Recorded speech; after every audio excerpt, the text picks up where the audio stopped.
Opening சீன்ல நம்ம மூவியோட ஹீரோவான சூனியோன்ற அந்த பையனை காட்டுறாங்க. இவன் தன்னுடைய ஃப்ரெண்ட்ஸ் கூட சேர்ந்துட்டு கடலுக்கு நடுவுல கொஞ்சம் ஸ்கூபா டைவிங் பண்ணிட்டு ஜாலியா மீன்களை பத்தி வேடிக்கை பார்த்துட்டு இருக்கான். இவனுக்கு அண்டர் வாட்டர்ல இருக்கக்கூடிய மீன்கள் அப்புறம் நிறைய விஷயங்களை பத்தி படிக்கிறது ரொம்பவே பிடிக்கும். இதனால இவனுடைய கனவு எல்லாமே மெக்சிகோல இருக்கக்கூடிய ஒரு பெரிய யூனிவர்சிட்டி போய் படிச்சுட்டு அப்படியே அங்க இருந்தபடி கடல்ல இருக்கக்கூடிய நிறைய விஷயங்களை தெரிஞ்சுக்கணும்ன்றதான். அதனாலதான் இப்ப சூனியோ என்ன பண்றான், படிச்சுக்கிட்டே பார்ட் டைமா ஒரு ஸ்கூபா டைவிங் பண்ணக்கூடிய ஒரு டைவிங் சென்டர்ல ஒர்க் பண்ணிட்டு இருக்கான். இதே மாதிரி இவனுக்கு கிடைக்கக்கூடிய பல பார்ட் டைம் ஜாப் பண்ணிக்கிட்டே இருப்பான். அது எதுக்காக இவன் படிச்சு முடிச்சதுக்கு அப்புறம் மெக்சிகோக்கு போனா நிறையவே செலவாகும். அது மட்டும் இல்லாம இப்ப இவன் தனியா தான் வாழ்ந்துட்டு இருக்கான். அதனால இவனுக்கு நிறைய காசு தேவைப்படுது. சோ அதனால இவனால முடிஞ்ச அளவுக்கு படிச்சுக்கிட்டே கிடைக்கக்கூடிய பார்ட் டைம் ஜாப் எல்லாத்தையும் பண்ணிட்டு இருப்பான். அப்படிதான் ஒர்க் பண்ணக்கூடிய அந்த சென்டர்ல ஹையோட்டோன்ற இவருடைய ஃப்ரெண்ட் இருப்பான். அப்புறம் இன்னொரு பொண்ணு இருப்பா, அவளுடைய பேரு மாய். சோ இப்படிதான் சூனியோ எப்பயும் போல தன்னுடைய வேலையெல்லாம் முடிச்சிட்டு ஒரு நாள் வீட்டுக்கு சீக்கிரமா சாப்பாடுலாம் வாங்கிட்டு கிளம்பி போயிட்டு இருப்பான். அப்ப தூரத்துல இருந்து ஒரு பொண்ணுடைய குரல்ல என்ன காப்பாத்துங்கன்னு சொல்லி சத்தம் கேக்குது. இதனால சூனியோ அவன் சுத்தி முத்தி பார்த்துட்டு என்ன யாருமே இல்ல, எப்படா சத்தம் கேக்குதுன்னு சொல்லி பார்த்துட்டு இருக்கான். அப்பதான் இவனுக்கு வேடி இருக்கக்கூடிய ஒரு சர்வல்ல ஒரு பொண்ணு செம்ம வேகமா வீல் சேர்ல வந்திருப்பா. அப்ப தெரியாதனமா தடுக்கி விட்டு அவன் உட்கார்ந்து இருக்கக்கூடிய வீல் சேர்ல இருந்து பறந்து சூனியோ மேல வந்து விழுந்திருப்பா. இதனால சூனியோ வாங்கிட்டு சாப்பாடு எல்லாமே கீழே கொட்டி வீணாயிடுச்சு. அது மட்டும் இல்லாம தான் மேல வந்து விழுந்து பொண்ணை பார்த்துட்டு ஏங்க உங்களுக்கு எதுவும் இல்ல, நல்லதானே இருக்கீங்கன்னு சொல்லி கேட்கும்போது அப்ப இந்த பொண்ணு நமக்கு எதுவும் ஆகல அப்படின்ற ஒரு பயத்தோட இருந்து பார்க்கலாம். இதே நேரத்துல இந்த பொண்ணுடைய பாட்டியும் பின்னாடி வேக வேகமா வந்துட்டு நல்ல வேலை உங்க ரெண்டு பேருக்கு எதுவும் ஆகல,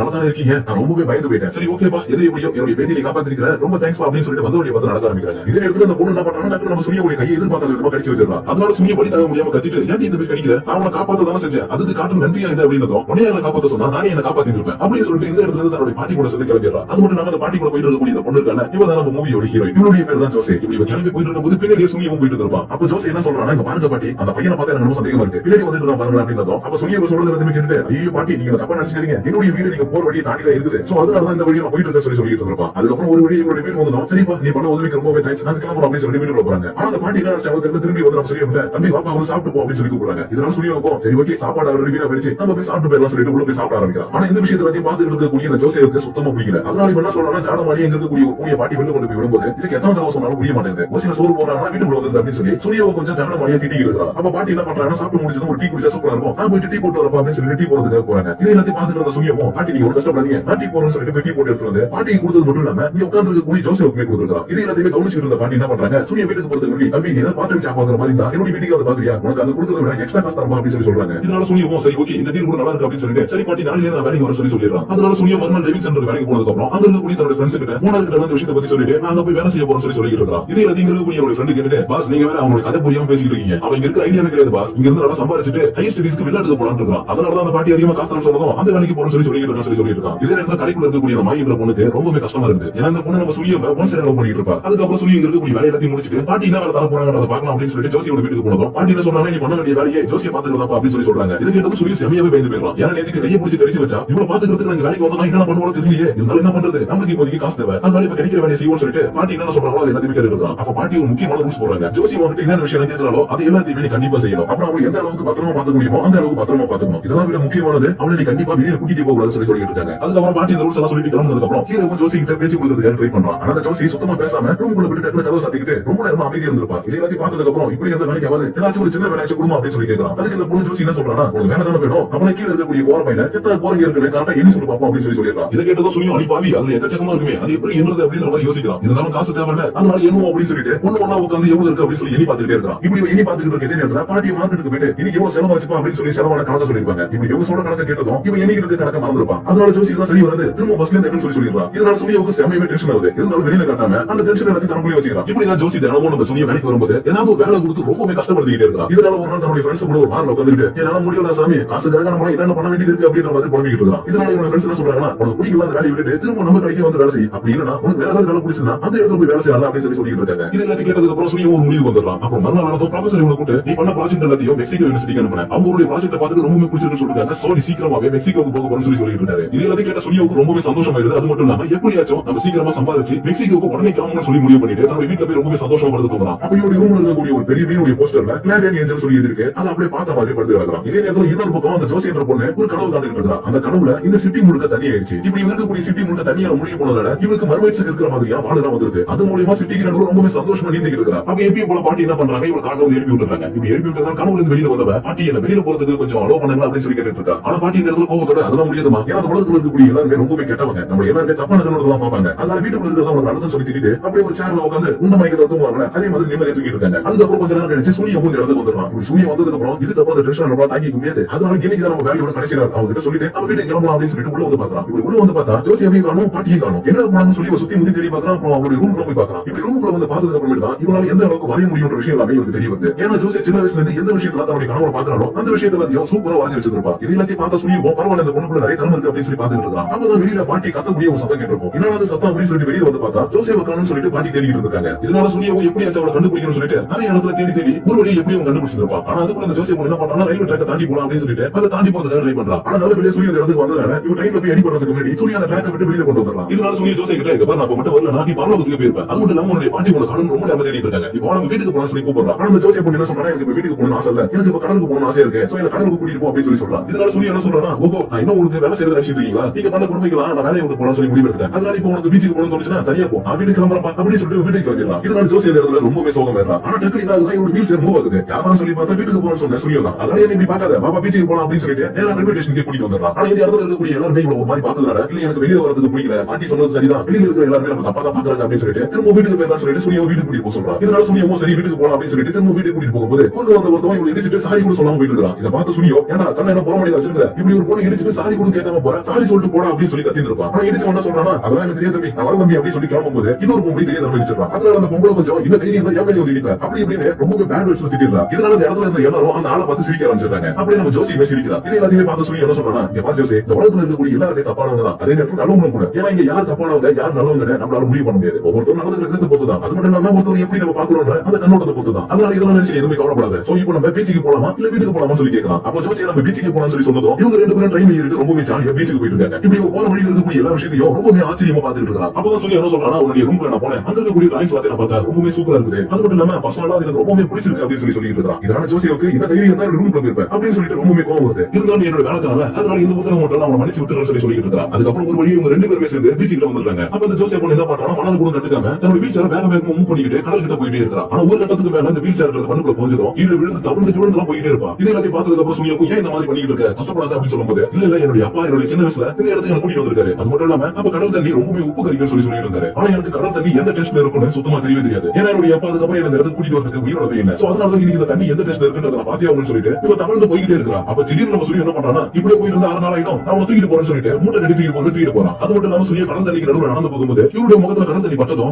ஆமா எங்க அப்பா சொன்ன மாதிரி இந்த தண்ணி ரொம்பவே உப்பு கறிக்குது, இது எல்லாமே உண்மைதான் அப்படின்னு சொல்லி சந்தோஷப்படுறான். இப்படி இவன் சந்தோஷப்படுறத பார்த்ததும் சூரிய இந்த இடத்துல கூட சேர்ந்து ரொம்பவே சந்தோஷமா இந்த பீச்ல கொஞ்ச நேரம் என்ஜாய் பண்ணிட்டு அப்படி இன்னைக்கு நல்லா ஈவினிங் ஆனதும் திரும்ப இவங்க கூட்டிட்டு வீட்டுக்கே வந்துடலாம். அதுக்கப்புறம் மறுநாள் இந்த ஜோசியோ சுனியவும் பாட்டி எப்பலாம் காலைல சாப்பிட்டு கொஞ்ச நேரம் தூங்க ஆரம்பிக்கிறாங்களோ அந்த நேரம் யூஸ் பண்ணி பாட்டிக்கு தெரியாம இவங்க ரெண்டு பேரும் ஜாலியா வெளியில போறது, அப்புறம் பிடிச்ச இடத்துக்கு போயிட்டு பிடிச்சதை வாங்கி சாப்பிடுறது, ஊர்ல இருக்கக்கூடிய ரொம்ப பெரிய ஆட்டத்தில் ஏறி சுத்தி பார்க்கறதுன்னு சொல்லி ரெண்டு பேருமே ஒரு பெஸ்ட் ஃப்ரெண்ட்ஸ் மாதிரி ரொம்ப சந்தோஷமா என்ஜாய் பண்ணிட்டு இருக்காங்க. அப்போ ஒரு நாள் ஜோசியோட டீச்சர் என்ன பண்றாங்க, பாட்டியை பார்த்து தனியா மீட் பண்ணி நீங்க எத்தனை நாளைக்கு தான் வீட்டுக்குள்ளே அடைச்சு வைக்கலாம்னு நினைச்சிட்டு இருக்கீங்க, அவளுக்கு வந்து வெளியே உலகம் தெரியல, அதனால தயவு செஞ்சு கொஞ்சம் வெளியில போறது அலோவ் பண்ணுங்க சொல்லி சொல்லிட்டு இருக்காரு. இது எல்லாத்தையும் கேட்டதுக்கு அப்புறம் இவங்க என்ன சொல்றாங்க, யாரு அவளை நான் வெளியில அனுப்பலையா, அவள் வெளியில போற விஷயம் எல்லாமே எனக்கு தெரியும், இருந்தாலும் அவங்க நான் தெரியாத மாதிரி காட்டிக்கிறேன், ஏன்னா அவனுக்கு அந்த விஷயம் தான் சந்தோஷம் தருது. சோ அதனால அவளுடைய சந்தோஷமான விஷயம் நான் என்னைக்குமே தடுத்து நிறுத்த மாட்டேன் அப்படின்னு சொல்லிட்டு இருக்காங்க. இது நேரத்துல ஜோசியோ சுனியோவும் இன்னைக்கு வெளியில போகும்போது ஒரு லைப்ரரிக்கு போறாங்க. அப்ப இந்த லைப்ரரியில இருக்கக்கூடிய ஒரு பொண்ணு நம்ம ஜோசியோ கூட ரொம்பவே நல்லா ஃப்ரெண்ட் ஆயிருக்கா. அது மட்டும் இல்லாம இப்படி ஃப்ரெண்ட் ஆனவங்க நம்ம ஜோசியோவும் சுனியோவும் ஒண்ணா பார்த்தோம். ஒருவேளை இவங்க ரெண்டு பேரும் லவரா இருப்பாங்களா சொல்லிட்டு லவர் சொல்லி நினைச்சிட்டு இருக்காங்க. இதனால சுனியோ இடத்துக்கு வந்ததுன்னு சொல்றானா, ஐயோ நான் ஒண்ணு இவரோட லவர்ல கிடையாதுங்க, நான் வெறும் இவருடைய வீட்டுல வேலை செய்யக்கூடிய வேலைக்காரன் தான், அது மட்டும் இல்லாம இவருக்கு எக்கச்சக்க பாய் ஃப்ரெண்ட்ஸ் இருக்காங்க தெரியுமா அப்படின்னு சொல்லி கலாய்க்கிறான். இதனால ஜோசியோவும் சரி ஓகே மத்தவங்க நடி அசிங்கப்படுத்தாத டக்குனு ரூட்ட மாத்த அப்படின்னு சொல்லிட்டு இங்க இருந்து கிளம்பி திரும்பி உங்க வீட்டுக்கு போறதுக்காக போயிட்டு இருக்காங்க. அப்ப நம்ம சுனியா வேலை செஞ்ச இடம் போற வழியில தான் இருக்கிறதுனால உள்ள போயிட்டு ஃப்ரெண்ட்ஸா பார்க்கலாம்னு சொல்லிட்டு சுனியா கூட்டிட்டு உள்ள போயிருக்கான். இதே நேரத்துல கடைக்குள்ளேயும் கொஞ்சம் நிறைய பொண்ணுங்களா வராங்க. இப்படி வந்தவங்க இங்க இருக்கக்கூடிய நம்ம சுனியோட ஃப்ரெண்டு கிட்ட ரொம்பவே வழிஞ்சு பேசிட்டு இருக்காங்க. அது மட்டும் இல்லாம இந்த இடத்துல இருக்கக்கூடிய மாய் நம்ம சுனியா கூட பேசும்போது இவங்களுக்கு ஒரு மாதிரி வித்தியாசமா ஃபீல் ஆகிட்டு இருக்குது. இதனால கொஞ்சம் நேரம் அந்த ஜோசி என்ன பண்றானா, எனக்கு இங்க இருக்கிறதுக்கே பிடிக்கல, நான் இப்ப வீட்டுக்கு கிளம்புறேன் அப்படின்னு சொல்லிட்டு வீட்டுக்கு கிளம்பி போயிட்டு இருக்கா. சுனியாவும் வீடியோ வந்து ஏன் இதுக்கு கிளம்புற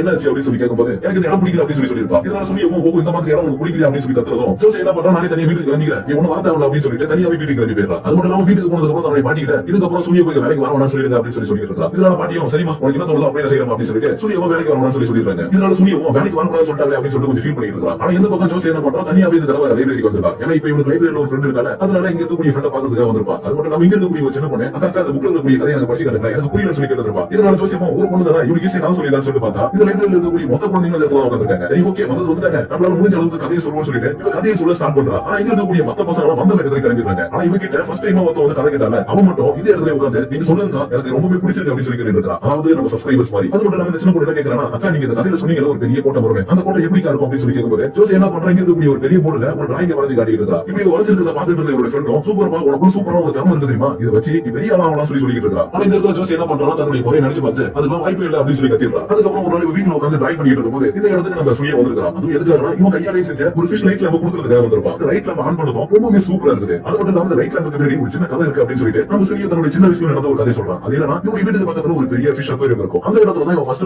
கிளியர் ஏஜ்ல பாத்துட்டு இருப்பான். அது மட்டும் இல்லாம இது எப்படி தனியா இருக்குதோ அதே மாதிரி தான் சூரிய தன்னுடைய வாழ்க்கையில தன்னுடைய அப்பா அம்மா பிரிஞ்சு போனதுக்கு அப்புறம் தனியா இருந்திருப்பான். சோ இதை பாக்குறதுக்காக எவ்ரிடே இந்த இடத்துக்கு வருவான். அது மட்டும் இல்லாம இந்த ஃபிஷ் ஒரு ரேரான ஃபிஷ். இது மெக்சிகன் சீல மட்டும் தான் இருக்கும். ஆனா சில மாசங்கள் போக போக இந்த மீன் என்ன பண்ணாங்க, திரும்ப மெக்சிகோக்கு அனுப்பிட்டாங்க. சோ இந்த ஃபிஷ் பாக்குறதுக்காக தான் மெக்சிகோக்கு போக போறோம் அப்படிங்கிற விஷயத்தை சொல்ல வரும்போது டக்குனு இந்த இடத்துல கிளம்பி கட்டாயிடுது. இதனால இவன் சொல்ல வந்த விஷயத்தை சுத்தமாவே மறந்துடுறான். அதுக்கப்புறம் திரும்பி கிளம்பி வந்ததும் இவங்க ரெண்டு பேரும் முகத்தை மொத்தம் மாத்தி ஒருத்தர் பாத்துக்கிட்டே இருக்காங்க. இதனால ஜோசி டக்குனு சூரியோட மண்ணில ஊங்கி முட்டிடுறா. அதுக்கப்புறம் அப்படியே மறுநாள் காலையில இருக்கு. மறுநாள் காலையில ஆனதும் ஜோசி வழக்கத்துக்கு வர ரொம்ப சூப்பரா ரெடி ஆயிட்டு இருக்கா. அது மட்டும் இல்லாம பாட்டி முடிச்சுக்கிட்டு இருக்கும்போது சூரியோவை கூட்டிட்டு வெளியே போக சொல்லி சொல்றா. இது எல்லாத்தையும் பார்த்த பாட்டி செமையாவே ஷாக் ஆயிடுறாங்க. அது மட்டும் இல்லாம ஜோசி எங்க போக போறா, வீட்டுக்குள்ளே இரு, அதுதான் நமக்கு நல்லது சொல்லி தடுத்து நிறுத்த பாக்குறாங்க. இருந்தாலும் ஜோசி இந்த இடத்துல என்ன சொல்றாங்க, பாட்டி இந்த உலகத்துல இருக்கக்கூடிய எல்லாருமே கெட்டவங்களும் இருக்காங்க, நல்லவங்களும் இருக்காங்க. அதனால எல்லாமே நம்ம பாக்குற விதத்துல தான் இருக்கு அப்படின்னு சொல்லிட்டு நம்ம சூரியோ அன்னைக்கு இவகிட்ட சொன்ன விஷயத்தை இன்னைக்கு இவ பாட்டி கிட்ட சொல்லிட்டு நான் வெளியே கிளம்புற பாட்டி அப்படின்னு சொல்லி கிளம்பி போயிடுறாங்க. இதனால பாட்டி இந்த இடத்துல கோவப்படுற மாதிரி கோவப்பட்டு டக்குன்னு சிரிக்கிறாங்க. ஏன்னா இவங்களுக்கு தான் ஆல்ரெடி விஷயம் தெரியும். அதனால அவளுக்கு பிடிச்ச மாதிரி ஒரு வாழ்க்கை இருக்கணும்னு சொல்லிட்டு ரொம்பவே சந்தோஷப்பட்டு இருக்காங்க. இதே நேரத்துல வெளியில போனவங்க எங்க போயிருக்காங்க, இன்னைக்கு ஜூக்கு தான் போயிருக்காங்க. அப்ப அந்த ஜூல இருக்கக்கூடிய ஒரு டைகரை பார்த்துட்டு செமையா பயந்து போய் பக்கத்துல இருக்கக்கூடிய சூரிய கையை பிடிச்சிக்கிறாங்க. இப்படிதான் இன்னைக்கு இவங்க ரெண்டு பேரும் ஜாலியா அந்த ஜூல சுத்தி பார்த்துட்டு திரும்பி வீட்டுக்கு போகும்போது ஜோசி என்ன சொல்றானா, நான் ஒரு 2-3 நாளைக்கு முன்னாடி பசங்களுக்கு ஸ்டோரியா சொன்னேன். அப்ப நான் டிராயிங் வரைஞ்சேன், அந்த டிராயிங் ரொம்பவே நல்லா இருக்குன்னு சொல்லி எல்லாரும் சொல்லிட்டு இருந்தாங்க. அதனால நான் ஃபியூச்சர்ல ஒரு பெரிய டிராயிங் ஆர்டிஸ்டா வரணும்னு ஆசைப்படுறேன் அப்படின்னு சொல்லிட்டு இருப்பா. இதனால சூரியவோ எனக்கு தெரியும்பா நீ வருங்காலத்துல ஒரு பெரிய ஆர்டிஸ்டா வருவ. சோ அதனால எதை பத்தி கவலைப்படாம உனக்கு என்ன தேவையோ அதை நோக்கி பயணிக்க ஆரம்பி அப்படின்னு சொல்லிட்டு இருக்கான். அது மட்டும் இல்லாம இந்த இடத்துல இவகிட்ட நம்ம வெளியூருக்கு போக போறோம் அப்படின்னு விஷயத்தை சொல்லி நம்ம சொல்லி யோசிக்கலாம். இதனால இப்ப நம்ம சொல்லலாம் இவன் ரொம்ப சந்தோஷமா இருக்கா. அதனால இந்த விஷயத்தை சொல்லி இவங்க கஷ்டப்பட வைக்கணும்னு சொல்லிட்டு அப்படியே அந்த விஷயத்தை விட்டுட்டு இவங்க ரெண்டு பேரும் ஜாலியா திரும்ப வீட்டுக்கு போயிடுறாங்க. அதுக்கப்புறம் அப்படியே நாட்கள் கொஞ்ச நாள் கடந்து போகுது. இந்த கொஞ்ச நாளைக்கு நடுவுல ஜோசியோடைய பாட்டி உடம்பு சரியில்லாம இறந்து போயிடுறாங்க. இதனால பாட்டிக்கு பண்ண வேண்டிய எல்லா சடங்குகளையும் பண்ணி முடிச்சதுக்கு அப்புறம் சூரிய நம்ம ஜோசி கிட்ட வந்து இதுக்கப்புறம் என்ன பண்ண போற ஜோசி, அதாவது பிளான் வச்சிருக்கேன்னு சொல்லி கேட்கலாம். பாட்டி எனக்கு கொஞ்சம் காசு சேர்த்து வச்சிருக்காங்க, அதை வச்சு என்னுடைய மிச்ச நாட்களை ஓடிப்பேன். ஆனா உனக்கு சம்மந்தம் அளவுக்கு என்கிட்ட காசு இல்ல, அதனால நீ எல்லாத்தையும் புரிஞ்சுப்ப நினைக்கிறேன் சொன்னதும் சூரியவும் எல்லா விஷயத்தையும் புரிஞ்சுக்கிட்டு சரி நான் அங்க நாளைக்கு வரணும்னு சொல்லிட்டு வீட்டுக்கு போயிடறான். இதனால சூரிய என்ன பண்றான், மறுநாள் திரும்ப தன்னுடைய பழைய வழிக்கு போக ஆரம்பிச்சிடலாம். இப்ப என்னதான் பழைய வழிக்கு போயிருந்தாலும் இவனால பழைய மாதிரி திரும்ப கான்சன்ட்ரேஷன் பண்ணி இந்த வேலையை பண்ண முடியல. இதனால என்னோட ஃப்ரெண்ட்ஸ் என்ன சொல்றாங்க, நீ எதுக்கு இதை பத்தி கவலைப்படுற, அவளை பாத்துக்கிறதுக்கு நிறைய பேர் இருக்காங்க, அப்படி இல்லனாலும் நிறைய ஆஃப்னேஜ்ல இருக்குல்ல, அந்த ஆஃப்னேஜ்ல இருந்து யாராவது ஒருத்தவங்க வந்து அவளை டேக் கேர் பண்ணிக்க போறாங்க. அதனால சரி வருத்தப்படாத அப்படின்னு சொல்லிட்டு இருக்காங்க. இப்படி இவங்க எல்லாரும் சொல்லிட்டு இருக்க இதே மாதிரி ஜோசியோட டீச்சர் இருக்காரு, அவர் என்ன பண்றாரு, ஆஃப்னேஜ்ல இருந்து ஒருத்தர் கூட்டிட்டு வந்து ஜோசியாவை அவருடைய ஆஃப்னேஜ்க்கு அனுப்பி வைக்கிறதுக்கு ட்ரை பண்றாரு. அது மட்டும் இல்லாம உனக்கு நல்ல ஒரு வேலையை வாங்கி தருமா, எங்க கூட வந்து சேர்ந்துக்கோ அப்படின்னு சொல்லி அவரும் கூப்பிடுறாரு. ஆனா ஜோசி என்ன சொல்றாரு, என்னால ஆஃப்னேஜ் வர முடியாது, நான் ஒரு பெரிய டிராயிங் ஆர்டிஸ்டா மாறணும் அப்படின்னு சொல்லிட்டு இருப்பா. இது வந்து கேட்ட ஆஃப்னேஜ் வரணும் ரியல் கேட்ட மாதிரி பேசுறோமா, உன்ன மாதிரி இருக்கக்கூடிய ஒரு பொண்ணு எப்படி இந்த இடத்துல டிராயிங் பண்ண முடியும், அதெல்லாம் வாய்ப்பே இல்ல, நாங்க தர வேலையை வாங்கிட்டு எங்க ஆஃபீஸ்ல வந்து சேர்ந்துக்கோ அப்படின்னு சொல்லிட்டு இருக்காரு. இப்படி ஒரு சொல்றது எல்லாத்தையும் கேட்டதுக்கு அப்புறம் ஜோசி என்ன பண்றாங்க, ரொம்பவே வருத்தப்பட்டு நம்மளால சாதிக்க முடியாது அப்படின்னு சொல்லி ஒரு மாதிரி வருத்தப்பட்டு ஒரு இடத்துல போய் நின்று இருக்கான். இப்படி வருத்தப்பட்டு இருக்க இதே நேரத்துல இந்த இடத்துக்கு நம்ம சூரிய ஒன்சர் லவ் பண்ணக்கூடிய அந்த மாயிட்ட பொண்ணு வந்திருப்பா. அது எதுக்காகனா ப்ளீஸ் அவனை விட்டுட்டு அவனுக்குன்னு ஒரு கனவு இருக்கு, நெக்ஸ்ட் மார்ச் மாசம் அவன் மெக்சிகோக்கு போக போறான். சோ அதனால ப்ளீஸ் அவனை விட்டுட்டு அவன் எப்பயுமே ஒண்ணு நினைச்சு வருத்தப்பட்டு இருக்கான் அப்படின்னு சொல்லி சொன்னதும் ஜோசியோவுக்கு செமையாவே ஷாக் ஆயிடுது. அது மட்டும் இல்லாம அவன் மெக்சிகோக்கு போறான விஷயம் நீங்க சொல்லி எனக்கு தெரியுது, நீங்க ஏதாவது ஒண்ணு நினைச்சுக்கிட்டு என்கிட்ட வந்து பேசிக்கிட்டு இருக்காங்க சொல்லிட்டு கிளம்பிட்டு இருக்கா. அது மட்டும் இல்லாம நேரத்துல போறதுக்கு முன்னாடி அவன் எதுக்காக இந்த விஷயத்தை பத்தி என்ன சொல்லாம வச்சா அப்படின்னு சொல்லி கேட்கும்போது வேற என்ன, அவனுக்கு உன் மேல இருக்கக்கூடிய பரிதாபம் தான், நீ இப்படி இருக்கல அதனால உன் மேல பரிதாபப்பட்டு பண்ணிட்டு இருக்கான், அதனால அவன் உன் மேல வெறும் பரிதாபம் மட்டும் தான் பண்றான், வெறும் பரிதாபம் மட்டும் தான் அப்படின்னு சொல்லிட்டு இந்த இடத்துல வளர்த்துட்டே ஓடி போயிடறான். இதனால ஆல்ரெடி வருத்தத்துல இருந்த ஜோசி இடத்துல ரொம்பவே ஹாப்பி ஆயிடுறான். அதுக்கப்புறம் கொஞ்ச நாள் கழிச்சு சூரிய என்ன பண்றான், நம்ம ஜோசியை பாக்குறதுக்காக கொஞ்சம் சாப்பாடு எல்லாமே வாங்கிட்டு ஜோசியை வீட்டுக்கு வந்திருப்பான். அப்படி வந்து பார்த்தா ஜோசியோட வீடு முழுக்க வெறும் குப்பையாவும் தூசியாவும் இருக்குது. அது மட்டும் இல்லாம இந்த இடத்துல ஜோசியவும் இல்ல, என்ன போனா அப்படின்னு சொல்லி பாத்துட்டு இருந்தா ஜோசி டக்குனு பின்னாடி வந்து நிக்கிறா. இதனால சூரிய கிட்ட வேலை கேட்கறானா, நான் கடைசியா ஒரு வேலை தரேன், நீ எனக்காக அதை பண்ண முடியுமா சொல்லி கேட்டு இருப்பா. அது என்ன வேலை, இவங்க பீச்சுக்கு கூட்டிட்டு போகணுன்றதா. சோ அதனால சூரிய போ சரி ஓகே நம்ம பீச்சுக்கு போலாம் சொல்லிட்டு இவங்க எப்பயும் மூணு பீச்சுக்கு கூட்டிட்டு போயிட்டு இருக்கான். ஆனா கடற்கரைக்கு வந்த உடனே ஜோசி கடற்கரையை பார்த்துட்டு ரொம்பவே அழ ஆரம்பிக்கிறான். அப்ப இவன் அழுகுறத பார்த்துட்டு சூரிய போ இங்க பாருப்பா, உன்னுடைய காசு எதுவுமே எனக்கு வேணாம், அதுக்கு பதிலா உன்னுடைய லைஃப் முழுக்க அவனுக்கு ஒரு வேலைக்காரனா இருக்கட்டுமா அப்படின்னு சொல்லி கேட்டிருக்கான். ஆனா ஜோசி இந்த இடத்துல ரொம்பவே கஷ்டத்தோட என்ன சொல்றானா, நான் உன்னுடைய பழைய முதலாளி அம்மா ஜோசி கிடையாது, எனக்கு நீ ஒரு வேலையை நான் தேடிக்கிட்டேன், அதனால அந்த வேலைக்கு போயிட்டு என்னுடைய மிச்ச வாழ்க்கையை நான் ரன் பண்ணி சொல்லி சொல்லிட்டு இருக்கான். இது எல்லாத்தையும் கேட்டதுக்கு அப்புறம் சூரிய போ அப்புறம் உன்னுடைய ஆர்டிஸ்ட் அவங்க கனவு என்னாச்சு, நீ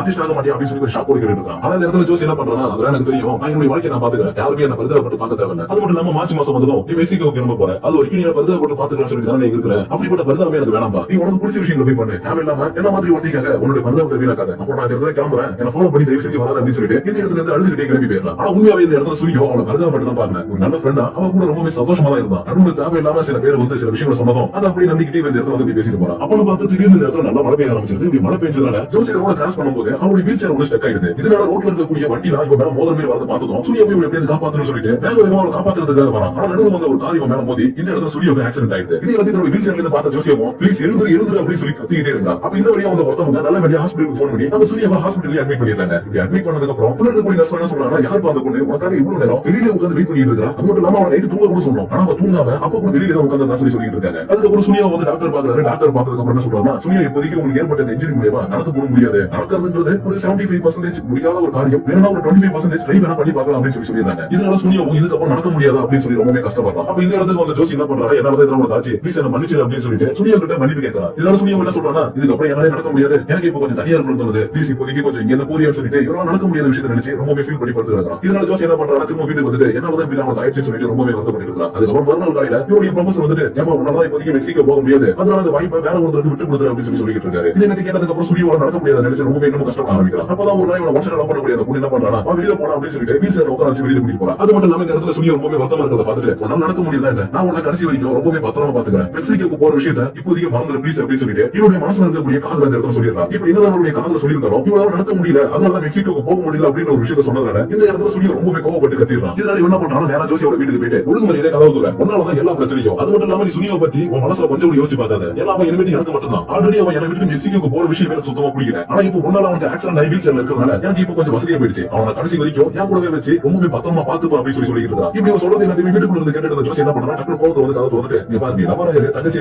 இல்ல நீ ஃப்ரெண்டா கூட இருந்துக்கோ, அதை பத்தி எனக்கு கவலை கிடையாது. ஆனா எனக்கு அவனை பத்தி நல்லாவே தெரியும், அவனுக்கு அவனுடைய கனவை விட்டு கொடுக்கறதுனா சுத்தமா பிடிக்காது. அதனால அவன் சீக்கிரமாவே இருந்து நடக்கதான் போறான். அப்புறம் மெக்சிகோக்கும் போகதான் போறான். இவனை பாத்துக்கிட்டே இரு, நான் சொன்னதெல்லாம் நடக்குதா இல்லையா, ஏன்னா நான் அவன் அந்த அளவுக்கு அனுபவிச்சிருக்கேன். என்னுடைய அன்பு பெருசா இல்ல உன்னுடைய அன்பு பெருசா பாப்போம் சொல்லிட்டு இவன் இந்த இடத்துல இருந்து திட்டி அனுப்பி வச்சிடறான். இதே நேரத்தில் ரெண்டு பேரும் பேசிக்கிட்டு இருக்கக்கூடிய விஷயத்தை எல்லாத்தையும் நம்ம சூரியாவுடைய இன்னொரு ஃப்ரெண்டு ஓரமா வேடிக்கை பார்த்துட்டே இருந்திருப்பான். அதுக்கப்புறம் நீ ஈவினிங் ஆனதுக்கப்புறம் ஜோசி என்ன பண்றானா, எப்படி ஆச்சும் நம்ம திரும்பி நடக்க வைக்கணும். அது மட்டும் இல்லாம எனக்காக அவன் நிறைய விஷயங்கள் பண்ணிருக்கான், அவனுக்காக நான் ஒரே ஒரு விஷயம் பண்ணி ஆகணும்னு சொல்லிட்டு பல நாட்களா உட்காந்து ஒரு டிராயிங் ஒன்று பண்ணிட்டு இருக்கான். அப்படிதான் ஒரு வழியா டிராயிங் முடிச்சதுக்கு அப்புறம் ஒரு நாள் சூர்யாவை அவனுக்கு தெரியாமலே லைப்ரரிக்கு கூட்டிட்டு வர சொல்லி இருக்கான். இதனால சூர்யாவோட ஃப்ரெண்ட் அவனை கூட்டிட்டு லைப்ரரிக்கு வந்ததும் இவன் வளர்ந்து வச்ச டிராயிங் எடுத்து சின்ன பசங்களுக்கு ஸ்டோரி சொல்ல ஆரம்பிக்கிறான். இது ஒரு கடலுக்கு நடுவில் இருக்கக்கூடிய கடல் கண்ணியை பத்தின ஒரு கதை. இந்த கடல் கண்ணிக்கு 20 வயசாகும் போது ஒரு விசேஷமான சிப்பி ஒன்று கிடைச்சிருக்கும். இது மூலமா இவரான கடல் கண்ணியா இருந்து மனுஷியாவும் மனுஷியா இருந்து கடல் கண்ணியாவும் மாறக்கூடிய சக்தி கிடைக்கும். ஆனா அதை தவிர்த்து வேற ஏதாச்சும் வர கேட்டா இவன் அந்த இடத்துல மறைஞ்சு போயிடும் அப்படின்ற ஒரு விஷயம் இருக்குது. இதனால அந்த கடல் கண்ணி என்ன பண்றாங்க, இந்த சக்தி யூஸ் பண்ணி கடல் கண்ணியா இருந்து மனுஷியா மாதிரி ரொம்பவே சந்தோஷமா வெளி உலகத்தை பார்த்து என்ஜாய் பண்ணிக்கிட்டு இருந்தா. அப்ப திடீர்னு நிலத்துல இருந்து ஒரு பெரிய புள்ளி கிட்ட மாட்டிக்கிறான். அப்ப வானத்துல இருந்து வந்த ஒரு ஹையர் என்ஜின் இவளை காப்பாத்துறான். அது மட்டும் இல்லாம எதுக்கும் கவலைப்படாத, பின் சீசன் வர வரைக்கும் நான் இந்த இடத்துல தான் இருப்பேன். அதுக்கப்புறம் இந்த இடத்துல கிளம்பி ரொம்ப தூரத்துல இருக்கக்கூடிய ஜொலிக்கிற கடல்ல மீன்கள் கூட சேர்ந்து பறந்து போவேன். எனக்காச்சும் ஒரு நாள் அந்த மீன்கள் கிட்ட போய் பார்க்கணும்னு எனக்கு ஆசை. இருந்தாலும் அந்த மீன்களை பாக்குறதுக்காக நான் கண்டிப்பா அந்த இடத்துக்கு போவேன். அதனால நான் இருக்கிற வரைக்கும் கூடவே இருக்கிறேன்னு சொல்லிட்டு இருக்காரு. இதனால மறுநாள் இருந்து இவங்க ரெண்டு பேரும் என்ன பண்றாங்கன்னா ரொம்பவே ஜாலியா இருக்கக்கூடிய எல்லா இடத்தையும் சுத்தி பார்த்துட்டு ஒரு க்ளோஸான ஃப்ரெண்ட்ஸா மாறி இருக்காங்க. அப்பதான் திடீர்னு இவங்க எதிர்பார்க்காத ஒரு நாள் புலி இவங்க திரும்ப வந்து அட்டாக் பண்ண வருது. அதனால அந்த கடற்கனி அந்த புலி கிட்ட காப்பாத்துறதுக்காக இந்த ஏஞ்சல் என்ன பண்ணிடுறாரு, தன்னுடைய உயிரையே கொடுத்துறாரு. இது எல்லாத்தையுமே பார்த்த கடற்கனி என்ன பண்றாங்கன்னா தனக்கு இருக்கக்கூடிய வார்த்தை இவருக்காக கேட்க ஆரம்பிக்கிறார். இப்படி இவர் கேட்டதுனால இவருடைய வார்த்தை மூலமா இவர் திரும்ப உயிரோட வந்துறாரு. ஆனா இந்த தடவை ரெக்க மட்டும் இவருக்கு இருக்காது. இதனால இந்த ஏஞ்சல் இந்த இடத்துல ரொம்பவே வருத்தப்படுறாரு. ஏன்னா இவருடைய ரெக்க தான் இவருக்கு எல்லாமே. இந்த ரெக்க இருந்தா மட்டும் தான் இவரால ரொம்ப தூரம் பறந்து போய் இவர் பார்க்கணும்னு நினைக்கக்கூடிய அந்த ஜொலிக்கிற கடலை பார்க்க முடியும். ஆனா இப்ப இவர்கிட்ட ரெக்க இல்லாதனால மனசு உடைஞ்சு போயிட்டு இந்த இடத்துல ரொம்பவே வருத்தப்பட்டு இருக்காரு. இதை எல்லாத்தையும் பார்த்துட்டு இருந்த கடல் கண்டியும் எதுக்காக நீங்க மனசை தவற விடாதீங்க. இந்த உலகத்துல தன்னம்பிக்கைன்றது ரொம்பவே முக்கியமான ஒண்ணு. அதனால உங்க தன்னம்பிக்கை மட்டும் விடாம எல்லா விஷயத்தையும் முயற்சி பண்ணிட்டே இருந்தீங்கன்னா கண்டிப்பா ஒரு நாள் நீங்க ஆசைப்படுற விஷயத்தை அடைவீங்க. அதே மாதிரி தான் இப்ப நம்ம ரெக்க இல்லனா என்ன ஒரு போட்டை செஞ்சு அந்த இடத்துக்கு போலாம்னு சொன்னதும் ஆனா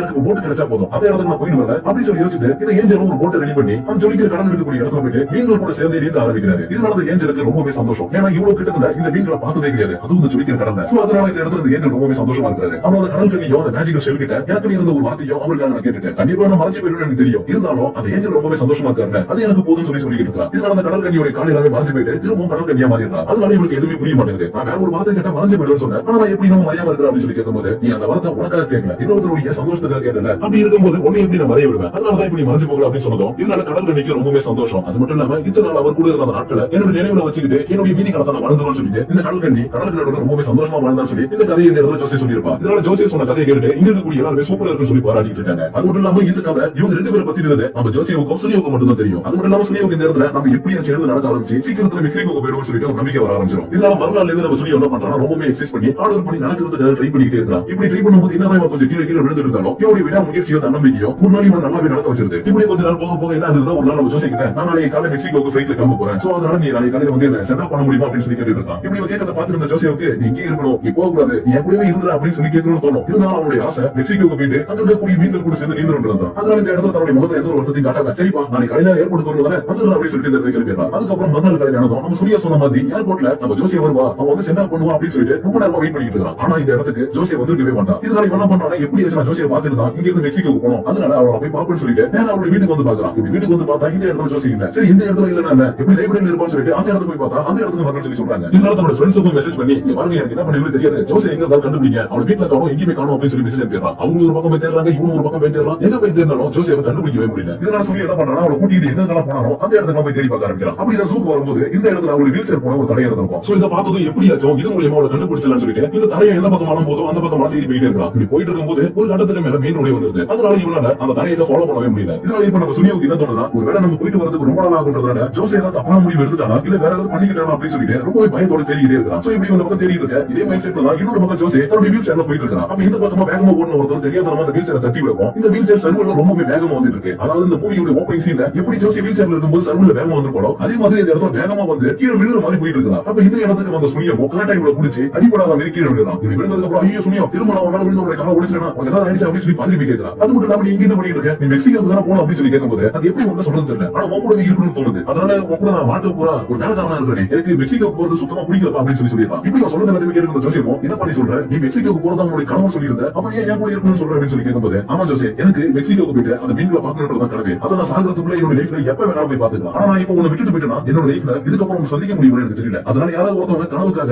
லைஃப் விட்டு கொடுப்பாங்களா? ஏன்னா என்னோட லைஃப்ல நீ தான் ஜோசி. அது மட்டும் இல்லாம நான் உன்னை இப்ப ரொம்பவே லவ் பண்ண ஆரம்பிச்சிட்டேன் அப்படின்னு சொன்னதும் ஜோசியமுக்கு கண்ணுல தாரதாரியா கண்ணீர் கொட்டது. இதனால ரெண்டு பேருமே இந்த இடத்துல ஹக் பண்ணிக்கிறாங்க. இப்படி ஹக் பண்ணது மட்டும் இல்லாம ஜோசியமும் நானும் உன்னை ரொம்ப ரொம்ப ரொம்ப லவ் பண்ற சுனியோ அப்படின்னு சொல்லிட்டு சுனியோ பிடிச்சி கிஸ் பண்ணிடலாம். சோ இதனால இந்த இடத்துல இந்த ரெண்டு பேரும் தன்னுடைய காதலை சொல்லி இந்த இடத்துல சந்தோஷமா இருக்கும்போது ஜோசியத்தை டைகர் அண்ட் தி ஃபிஷ் அப்படிங்கிற மூவியை ஒரு ஹாப்பி எண்டிங்